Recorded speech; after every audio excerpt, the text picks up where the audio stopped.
പൂർണ്ണമായി മനസ്സിലാക്കുന്നു. മദ്യപാനം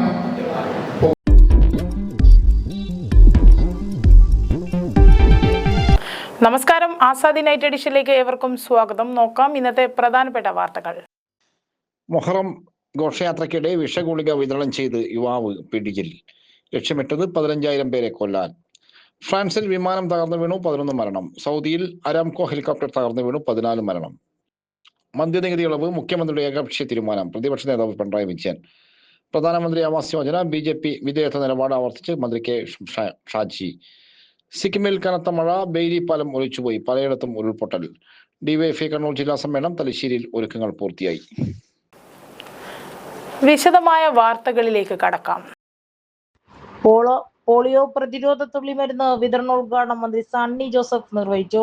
ആരോഗ്യ മേഖലയിൽ രോഗപ്രതിരോധത്തിന് ഏറെ പ്രാധാന്യമുണ്ടെന്ന് സംസ്ഥാന വൈദ്യുതി മന്ത്രി അഡ്വക്കേറ്റ് സണ്ണി ജോസഫ് ചൂണ്ടിക്കാട്ടി. ആരോഗ്യമാണ് നമ്മുടെ സമ്പത്ത്, രോഗം വരാതെ നോക്കലാണ് ഉത്തമം. അതുകൊണ്ട് തന്നെ രോഗപ്രതിരോധത്തിന് ഏറെ പ്രാധാന്യമുണ്ട് മന്ത്രി പറഞ്ഞു. ദേശീയ പൾസ് പോളിയോ പ്രതിരോധ പരിപാടിയുടെ ഭാഗമായി 5 വയസ്സ് വരെയുള്ള കുട്ടികൾക്കുള്ള പോളിയോ പ്രതിരോധ തുള്ളിമരുന്ന് വിതരണത്തിന്റെ ജില്ലാതല ഉദ്ഘാടനം കണ്ണൂർ ജില്ലാ ആശുപത്രി നിർവഹിച്ചു സംസാരിക്കുകയായിരുന്നു അദ്ദേഹം. ജെറോ മാത്യു, ലിൻഡോ എന്നീ കുരുന്നിന് 2 തുള്ളി പോളിയോ മരുന്ന് നൽകിയാണ് മന്ത്രി ഉദ്ഘാടനം ചെയ്തത്. അഡ്വക്കേറ്റ് ടി.ഒ. മോഹനൻ MLA അധ്യക്ഷത വഹിച്ചു.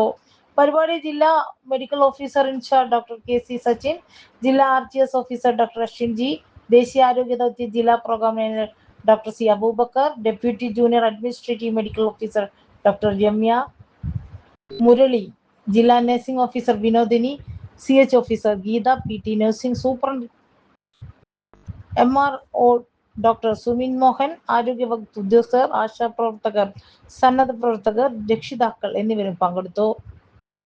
സിക്കിമിൽ കനത്ത മഴ, ബെയ്ലി പാലം ഒലിച്ചുപോയി, പലയിടത്തും ഉരുൾപൊട്ടൽ. കനത്ത മഴയെ തുടർന്ന് സിക്കിമിൽ വ്യാപക നാശനഷ്ടങ്ങൾ. മംഗൺ ജില്ലയിലെ ഫീബോഖോല പുഴയിൽ കുറുകെയുള്ള ബെയ്ലി പാലം മഴവെള്ളപ്പാച്ചിലിൽ ഒലിച്ചുപോയി. ശനിയാഴ്ച രാത്രി ഉണ്ടായിരുന്ന ശക്തമായ മഴയെ തുടർന്നാണ് പുഴ കരകവിഞ്ഞൊഴുകിയത് പാലം തകരാൻ കാരണമായത്. പിണ്ടാങ്ങിനെയും സങ്കലാമിനെയും ബന്ധിപ്പിച്ചിരുന്ന പാലം തകർന്നതോടെ ജോങ്ഹു മണ്ഡലം ഒറ്റപ്പെട്ട അവസ്ഥയിലാണ്. 7 ഗ്രാമങ്ങളിലേക്കുള്ള ഗതാഗതം ഇത് സാരമായി ബാധിച്ചു. തുമിൻ ഷിംലി മണ്ഡലത്തിലെ അപ്പർ കോല പ്രദേശത്തും കനത്ത നാശനഷ്ടങ്ങൾ ഉണ്ടായി. മംഗൻ, ഗംഗ്ടോക്ക്, പാക്പോങ്, ഗാൽഷിംഗ്, സോറംഗ്, നാപ്ചി ജില്ലകളിൽ കനത്ത മഴയ്ക്ക് സാധ്യതയുണ്ടെന്ന് കാലാവസ്ഥാ വകുപ്പ് അറിയിച്ചു. ഇടിമിന്നലോട് കൂടിയ മഴയ്ക്ക് സാധ്യതയുള്ളതിനാൽ ജനങ്ങൾ ജാഗ്രത പാലിക്കണമെന്ന് അധികൃതർ നിർദ്ദേശിച്ചു. നിലവിൽ മരണങ്ങളൊന്നും റിപ്പോർട്ട് ചെയ്തിട്ടില്ലെന്നും സ്ഥിതിഗതികൾ നിരീക്ഷിച്ചു വരികയാണെന്നും അധികൃതർ അറിയിച്ചു. മുംബൈയിലെ ബൈക്കുളിൽ മുഹറം ഘോഷയാത്രയ്ക്കിടെ വിഷഗുളികകൾ വിതരണം ചെയ്ത യുവാവ് അറസ്റ്റിൽ. 15,000 പേരെ കൊല്ലുകയായിരുന്നു തന്റെ ലക്ഷ്യമെന്ന് പ്രതിയായ ഫയാസ് പ്രേംജി പോലീസ് മൊഴി നൽകി. റോഡിലെ റഹ്മത്താബാദ് സെമിത്തേരിക്ക് സമീപം നടന്ന ഘോഷയാത്രയ്ക്കിടെയാണ് സംഭവമുണ്ടായത്. വേദന സംഹാരികളാണെന്ന് വിശ്വസിപ്പിച്ചാണ് ഇയാൾ ആളുകൾക്ക് ഗുളികകൾ നൽകിയത്. ഘോഷയാത്രയിൽ പങ്കെടുക്കാനെത്തിയ 3 വനിതാ വളണ്ടിയർമാരുടെ സംശയമാണ് പ്രതിയെ കുടുക്കാൻ സഹായിച്ചത്. ഇയാളുടെ പെരുമാറ്റത്തിൽ സംശയം തോന്നിയ ഇവർ ഗുളികകൾ പരിശോധിക്കുകയും ഉള്ളിൽ പൊടി രൂപത്തിലുണ്ടായ പദാർത്ഥം കണ്ടെത്തുകയും ചെയ്തു. തുടർന്ന് പോലീസിന് വിവരമറിയിക്കുകയും ഗുളികകൾ കഴിക്കരുതെന്ന് ഉച്ചഭാഷിണിയിലൂടെ മുന്നറിയിപ്പ് നൽകുകയും ചെയ്തു. ഗുളിക കഴിച്ച 11 പേർക്ക് ശാരീരിക അസ്വസ്ഥതകൾ അനുഭവപ്പെട്ടതിനെ തുടർന്ന് അവരെ ആശുപത്രിയിൽ പ്രവേശിപ്പിച്ചു. നിലവിൽ ഇവർ അപകടനില തരണം ചെയ്തിട്ടുണ്ട്.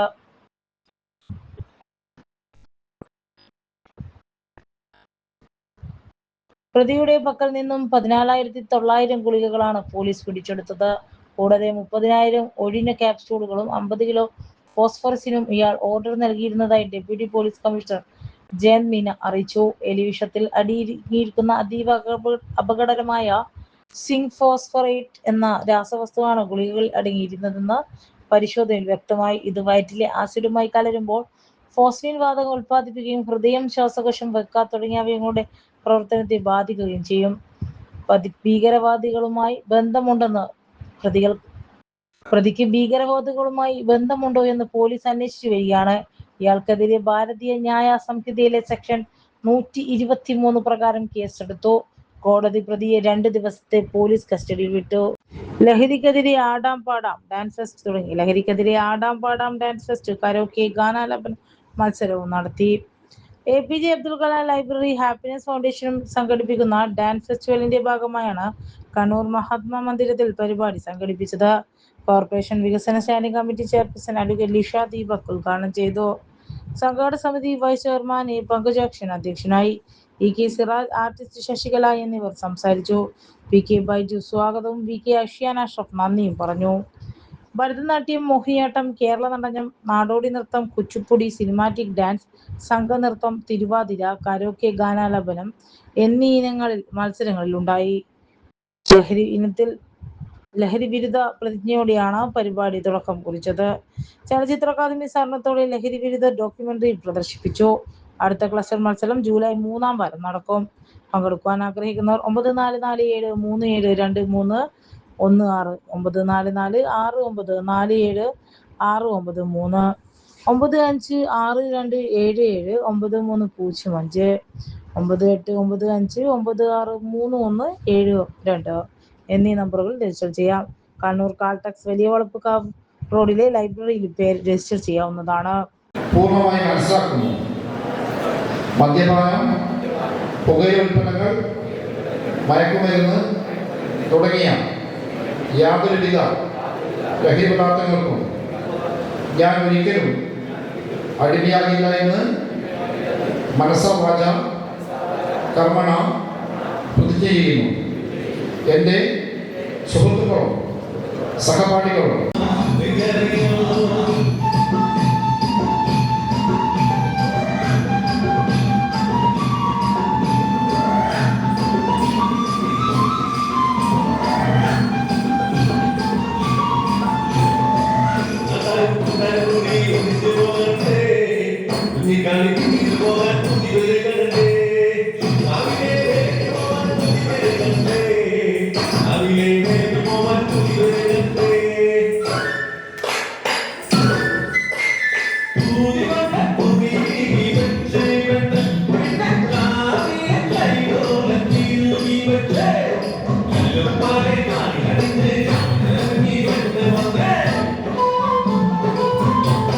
അധ്യാപക അഭിമുഖത്തിൽ വേണ്ടപ്പെട്ടവർ വന്നില്ല.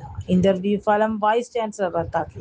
കണ്ണൂർ സർവകലാശാല നിയമപഠന വകുപ്പിൽ താൽക്കാലിക അധ്യാപകർക്കുള്ള അഭിമുഖത്തിൽ സ്വന്തക്കാരില്ലാത്തതിനാൽ വകുപ്പ് മേധാവിയെ തന്നെ മാറ്റി VC-യും ഡീനും.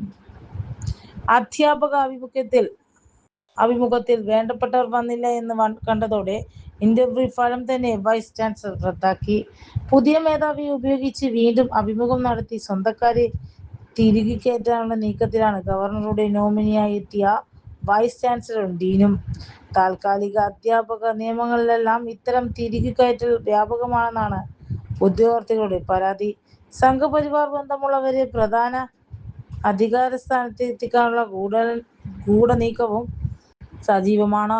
സിൻഡിക്കേറ്റ് പോലും അനുമതി വാങ്ങാതെ സംസ്കൃതത്തിൽ ബിരുദാനന്തര കോഴ്സുകൾക്ക് തുടങ്ങാനുള്ള നീക്കവുമുണ്ട്. ഇത്തരം കോഴ്സിന്റെ മറവിൽ കൂടുതൽ സംഘപരിവാർ അനുകൂലികളെ സർവകലാശാലയിൽ എത്തിക്കാനാണ് ശ്രമം. ഇത്തരത്തിലുള്ള ഇടപെടലിന് പഠന വിഭാഗങ്ങൾ വഴങ്ങരുതെന്ന് school of lifelong learning വഴിയാണ് കോഴ്സ് തുടങ്ങുന്നത്.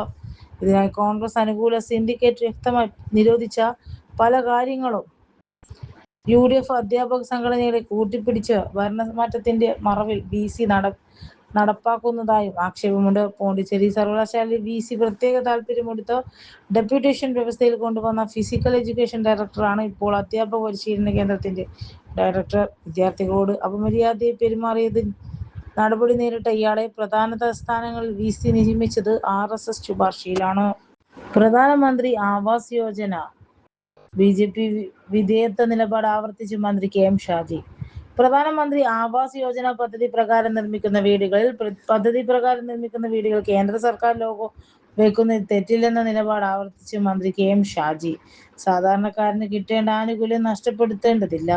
കേന്ദ്രത്തിൽ നിന്നും കേരളത്തിൽ നിന്നും കിട്ടുന്ന പണമെങ്കിലും ഏതെങ്കിലും മന്ത്രിയുടെയോ മുഖ്യമന്ത്രിയുടെയോ വീട്ടിൽ നിന്നും കിട്ടുന്നതല്ല, നമ്മുടെ നികുതി പണമാണ്. അത് മാക്സിമം ലഭിക്കണമെന്നും KM ഷാജി പറഞ്ഞു. കേന്ദ്ര സർക്കാരുമായി അനാവശ്യമായ തർക്കങ്ങളിലേക്ക് പോകാതെ സഹവർത്തിത്വത്തിന്റെ മുന്നോട്ട് പോകുക എന്നതാണ് തന്റെ നിലപാടെന്ന് അദ്ദേഹം വ്യക്തമാക്കി. ഇത്തരം ലോഗോകൾ പതിക്കുന്നതിൽ യാതൊരു തെറ്റുമില്ലെന്ന് അതിന്റെ പേരിൽ കേന്ദ്ര സഹായം തടസ്സപ്പെടുത്തേണ്ടതില്ലെന്നും കഴിഞ്ഞ ദിവസവും കെ ഷാജി പറഞ്ഞിരുന്നു. മന്ത്രിയുടെ നിലപാടിനെതിരെ രൂക്ഷ വിമർശനമാണ് ഉയരുന്നത്. കേന്ദ്ര സഹായത്തോട് പൂർത്തിയാക്കുന്ന വീടുകളിൽ നിർബന്ധമായും കേന്ദ്രത്തിന്റെ ലോഗോ പതിക്കണമെന്ന് നേരത്തെ വലിയ രാഷ്ട്രീയ തർക്കങ്ങൾ ഉണ്ടായിട്ടുണ്ട്. ഇത് അംഗീകരിക്കാൻ ബുദ്ധിമുട്ടുണ്ടെന്നായിരുന്നു കഴിഞ്ഞ LDF സർക്കാർ സ്വീകരിച്ചിരുന്ന നിലപാട്. ഫ്രാൻസിലെ ഡോംപ്ലെയിനിൽ സ്കൈ ഡൈവിംഗ് സംഘം സഞ്ചരിച്ചിരുന്ന സിവിൽ വിമാനം തകർന്നു വീണ് 11 പേർ മരിച്ചു. ഞായറാഴ്ച രാവിലെ 11 മണിയോടെയായിരുന്നു അപകടം. വിമാനത്തിലുണ്ടായിരുന്ന പൈലറ്റും 5 പരിശീലകരും 5 വിദ്യാർത്ഥികൾ ഉൾപ്പെടെ 11 പേരും അപകടത്തിൽ മരിച്ചതായി അധികൃതർ അറിയിച്ചു. ആദ്യമായി സ്കൈ ഡൈവിംഗിൽ പങ്കെടുത്തവരായിരുന്നു ഇവർ. തങ്ങളുടെ പ്രിയപ്പെട്ടവരുടെ സ്കൈ ഡൈവിംഗ് കാണാനായി ബന്ധുക്കൾ സ്ഥലത്ത് എത്തിയിരുന്നു. അവർക്ക് മുന്നിൽ വെച്ചാണ് അപകടം സംഭവിച്ചത്. വിമാനം കുത്തനെ താഴേക്ക് പതിക്കുകയായിരുന്നു എന്നും എമർജൻസി ലാൻഡിംഗ് പൈലറ്റ് ശ്രമിച്ചതിന്റെ ലക്ഷണങ്ങളില്ലെന്നും അധികൃതർ അറിയിച്ചു. വിമാനം തകർന്നു വീണത് ജനവാസ മേഖലയിൽ സമീപമാണെങ്കിലും ആർക്കും പരിക്കില്ല. സംഭവത്തിൽ അന്വേഷണം ആരംഭിച്ചു. സൗദിയിൽ അരാംകോ ഹെലികോപ്റ്റർ തകർന്നു വീണു 14 മരണം. സൗദി അറേബ്യയിലെ റാസ്തുറയിൽ ആരാംകോയുടെ ഹെലികോപ്റ്റർ തകർന്നു വീണ് 14 സൗദി പൗരന്മാർ മരിച്ചു. ഇന്ന് ഞായറാഴ്ച പുലർച്ചെയോടെയാണ് സൗദിയെ നടുക്കിയ ദുരന്തമുണ്ടായത്. ഹെലികോപ്റ്ററിലുണ്ടായിരുന്ന 14 പേരും സംഭവത്തെ തുടർന്ന് മരണപ്പെട്ടു. മരിച്ചവരിൽ സൗദി പൗരന്മാരാണെന്ന് ഊർജ മന്ത്രാലയം സ്ഥിരീകരിച്ചിട്ടുണ്ട്. അപകടത്തിന്റെ കാരണം വ്യക്തമല്ലെന്ന് അധികൃതർ കൂട്ടിച്ചേർത്തു. സംഭവത്തിൽ ബന്ധപ്പെട്ട സുരക്ഷാ അധികൃതരുടെ നേതൃത്വത്തിൽ വിപുലമായ അന്വേഷണം ആരംഭിച്ചിട്ടുണ്ട്. മരിച്ചവരുടെ കുടുംബങ്ങളെ സൗദി അറിയിച്ചു. ലോകത്തിലെ ഏറ്റവും വലിയ എണ്ണ ശുദ്ധീകരണ ശാലകളും കയറ്റുമതി ടെർമിനലുകളും ഉൾക്കൊള്ളുന്ന സുപ്രധാന ഒരു ഊർജ ഹബ്ബാണ് പേർഷ്യൻ ഗൾഫ് തീരത്ത് സ്ഥിതി ചെയ്യുന്ന റാസ് തനൂറ. ഏകദേശം 4 മാസത്തോളമായി തടസ്സപ്പെട്ടിരുന്ന റാസ് തനൂറയിലെ എണ്ണ കയറ്റുമതി കഴിഞ്ഞ വെള്ളിയാഴ്ചയാണ് അരാംകോ വീണ്ടും പുനരാരംഭിക്കുന്നത്. US-ഇസ്രായേൽ സംഘം ഇറാനെ കടന്നാക്രമിക്കുകയും തുടർന്ന് പശ്ചിമേഷ്യൻ യുദ്ധ സാഹചര്യം ഉടലെടുക്കുകയും ചെയ്തതോടെയാണ് റാസ് തനൂറ പ്രവർത്തനം നിർത്തിവെച്ചത്. ഡിവൈഎഫ്ഐ ജില്ലാ സമ്മേളനം തലശ്ശേരിയിൽ ഒരുക്കങ്ങൾ പൂർത്തിയായി. സ്വതന്ത്ര സമര പോരാട്ടങ്ങളുടെയും വർഗീയ ഫാസിസ്റ്റ് വിരുദ്ധ ചെറുത്തുനിൽപ്പുകളുടെയും ചരിത്രഭൂമിയായ തലശ്ശേരി 23 വർഷങ്ങൾക്ക് ശേഷം നടക്കുന്ന ഡിവൈഎഫ്ഐ ജില്ലാ സമ്മേളനത്തിന്റെ ഒരുക്കങ്ങൾ പൂർത്തിയായി. ജൂലൈ 30, 1 തീയതികളിൽ തലശ്ശേരി റൂറൽ ബാങ്ക് ഓഡിറ്റോറിയത്തിൽ കൂത്തുപറമ്പ് രക്തസാക്ഷി നഗറിലെ പ്രതിനിധി സമ്മേളനം 350 പ്രതിനിധികളും 50 ജില്ലാ കമ്മിറ്റി അംഗങ്ങളും സൗഹൃദ പ്രതിനിധികളും ഉൾപ്പെടെ പങ്കെടുക്കും. അഖിലേന്ത്യാ പ്രസിഡന്റ് A റഹീം ഉദ്ഘാടനം ചെയ്യും. ജൂലൈ 1 വൈകിട്ട് 5 പുതിയ ബസ് സ്റ്റാൻഡിലെ കോടിയേരി ബാലകൃഷ്ണൻ നഗറിൽ നടക്കുന്ന പൊതുസമ്മേളനം CPM സംസ്ഥാന സെക്രട്ടേറിയറ്റ് അംഗം M സ്വരാജ് ഉദ്ഘാടനം ചെയ്യും. പൊതുസമ്മേളനത്തിൽ 5000-ലധികം യുവജനങ്ങൾ അണിനിരക്കും. ജില്ലാ സമ്മേളനത്തോടനുബന്ധിച്ച് ബ്ലോക്ക്, മേഖല, യൂണിറ്റ് തലങ്ങളിൽ വൈവിധ്യങ്ങളാർന്ന അനുബന്ധ പരിപാടികളാണ് വിവിധ കേന്ദ്രങ്ങളിൽ നടന്നുവരുന്നത്.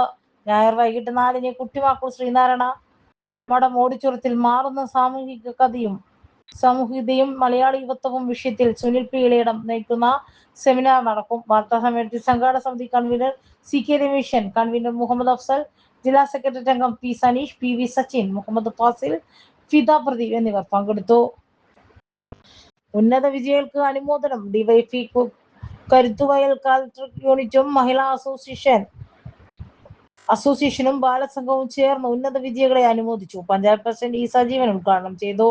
ഡിവൈഎഫ്ഐ മേഖലാ secretary P. Deepin, branch secretary KP Sunil Kumar എന്നിവർ സംസാരിച്ചു. ഡിവൈഎഫ്ഐ യൂണിറ്റ് സെക്രട്ടറി അക്ഷി അധ്യക്ഷനായി. മഹിളാ യൂണിറ്റ് സെക്രട്ടറി KV സുമ സ്വാഗതവും M. സതീശൻ നന്ദിയും പറഞ്ഞു. ഷാജിക്ക് നല്ല മാറ്റമുണ്ട്, അത് BJPക്ക് അനുകൂലമാണ്. AK ബാലൻ. കേന്ദ്രത്തോടുള്ള പഴയ നിലപാട് ഇന്നില്ലെന്ന് പറയുന്ന മന്ത്രി KM ഷാജി മതമാണ് പ്രശ്നം എന്ന് പറഞ്ഞതുകൂടി ഭേദഗതി ചെയ്യണമെന്ന് മുൻ മന്ത്രി AK ബാലൻ പറഞ്ഞു. ഷാജിക്ക് നല്ല മാറ്റമുണ്ട്, അത് UDF-നും LDF-നും അനുകൂലമല്ല, BJPക്ക് അനുകൂലമായാണ് മാറുന്നത്. വോട്ട് വാങ്ങുമ്പോൾ പറഞ്ഞ കാര്യങ്ങളുമായി ബന്ധപ്പെട്ട് വായനയാണ് കാട്ടിയതെന്നാണ് പറഞ്ഞതിനർത്ഥം. പറയാൻ പാടില്ലാത്തത് പറഞ്ഞിട്ടാണ് വോട്ട് വാങ്ങിയത് എന്നതാണ് പരോക്ഷമായ അർത്ഥമെന്നും അദ്ദേഹം പറഞ്ഞു. പ്രധാനമന്ത്രി ആവാസ് യോജന പദ്ധതി പ്രകാരം നിർമ്മിക്കുന്ന വീടുകളിൽ കേന്ദ്ര സർക്കാർ ലോഗോ വയ്ക്കുന്നതിൽ തെറ്റില്ലെന്ന നിലപാട് മന്ത്രി KM ഷാജി ആവർത്തിക്കുന്നതിന് പിന്നാലെയാണ് AK ബാലന്റെ വിമർശനം. മദ്യനികുതി ഇളവ് മുഖ്യമന്ത്രിയുടെ ഏകപക്ഷീയ തീരുമാനം. പ്രതിപക്ഷ നേതാവ് പിണറായി വിജയൻ സ്വകാര്യ മദ്യലോബിയെ സഹായിക്കാനായി ബജറ്റിൽ പ്രഖ്യാപിച്ച നികുതി ഇളവ് മുന്നണിയിലോ മന്ത്രിസഭയിലോ ചർച്ച ചെയ്യാതെ മുഖ്യമന്ത്രി VD സതീശൻ ഏകപക്ഷീയമായി അടിച്ചേൽപ്പിക്കുകയാണെന്ന് പ്രതിപക്ഷ നേതാവ് പിണറായി വിജയൻ. ബജറ്റ് നിർദ്ദേശം UDF-ൽ ചർച്ച ചെയ്തതിനു ശേഷം മാത്രമേ നടപ്പാക്കൂ എന്ന് മുഖ്യമന്ത്രി പ്രസ്താവിച്ചെങ്കിലും സഭയിൽ അവതരിപ്പിച്ച ഫിനാൻസ് ബില്ലും വീര്യം കുറഞ്ഞ മദ്യത്തിന്റെ നികുതി ഇളവ് ചെയ്യാനുള്ള ഭേദഗതി നിർദ്ദേശം മുന്നോട്ട് വെച്ചിരിക്കുകയാണ് പിണറായി വിജയൻ ഫേസ്ബുക്കിൽ കുറിച്ചു. വീര്യം കുറഞ്ഞ മദ്യത്തിന് നികുതി ഇളവ് നൽകാൻ LDF സർക്കാർ ശ്രമിച്ചിരുന്നു എന്ന ദുരാരോപണം സ്വയം പൊളിയുന്ന കാഴ്ചയാണ് ഫിനാൻസ് ബില്ലിലെ ഈ ഇളവ് നിർദ്ദേശം. വീര്യം കുറഞ്ഞ മദ്യത്തെ ഹോർട്ടി വൈൻ കാറ്റഗറിയോട് ചേർത്താണ് ഭേദഗതി നിർദ്ദേശിച്ചിരിക്കുന്നത്. വീര്യം കുറഞ്ഞ സ്പിരിറ്റ് അധിഷ്ഠിത IMFL കാറ്റഗറിക്ക് സംസ്ഥാനത്ത് നികുതി ഇളവ് നൽകുന്നത് ഇതാദ്യമായാണ്. ബജറ്റിനൊപ്പം നികുതി ഇളവുകൾ നിയമമാക്കുന്ന ഫിനാൻസ് ബിൽ സഭ അംഗീകരിച്ചാൽ അത് നിയമമായി മാറും. അങ്ങനെയെങ്കിൽ ഫിനാൻസ് ബില്ലിൽ ഈ നിർദ്ദേശം ചേർത്ത ശേഷം UDF ചർച്ച നടത്തുന്നതിൽ എന്ത് പ്രസക്തിയാണുള്ളതെന്ന് അദ്ദേഹം ചോദിച്ചു. ഈ പുകമറ മദ്യ കമ്പനിയുടെ വഴിവിട്ട ആവശ്യം അംഗീകരിക്കാനുള്ള അടവ് മാത്രമാണ്. മദ്യനികുതി ഇളവിന്റെ കാര്യത്തിൽ പ്രതിപക്ഷവും മാധ്യമങ്ങളും ഒപ്പം സാമുദായിക സംഘടനകളും അതിശക്തമായ വിമർശനങ്ങളാണ് ഉയർത്തുന്നത്. കോൺഗ്രസിലെ ഒരു വിഭാഗവും ഘടകകക്ഷികൾ ഉന്നയിച്ച എതിർപ്പും ആശങ്കയും മദ്യനികുതി ഇളവ് കൂട്ടായ തീരുമാനമായിരുന്നില്ല എന്നതിന്റെ തെളിവാണ്. എക്സൈസ് നയത്തിലും മാറ്റം അറിഞ്ഞില്ലെന്ന നിലയാണ് എക്സൈസ് മന്ത്രി പങ്കുവച്ചത്. ധനകാര്യ വകുപ്പ് കൂടി കൈകാര്യം ചെയ്യുന്ന മുഖ്യമന്ത്രി ഏകപക്ഷീയമായ മദ്യനയത്തിൽ കൈകടത്തിയെന്ന അതൃപ്തി ഭരണമുന്നണിയിൽ നിന്നും തന്നെ ഉയർന്നു വരുന്നുണ്ട്. തെരഞ്ഞെടുപ്പിന് മുമ്പ് പറഞ്ഞ ടീം UDF സങ്കല്പം പോലും ഇപ്പോൾ സ്വകാര്യവൽക്കപ്പെട്ടിരിക്കുകയാണ്. മദ്യ കമ്പനികളും തീരദേശം കൈപ്പിടി ഒതുക്കാൻ ശ്രമിക്കുന്ന കുത്തകകളുമാണ് ടീം UDF-ലെ പുതിയ സഖ്യകക്ഷികൾ.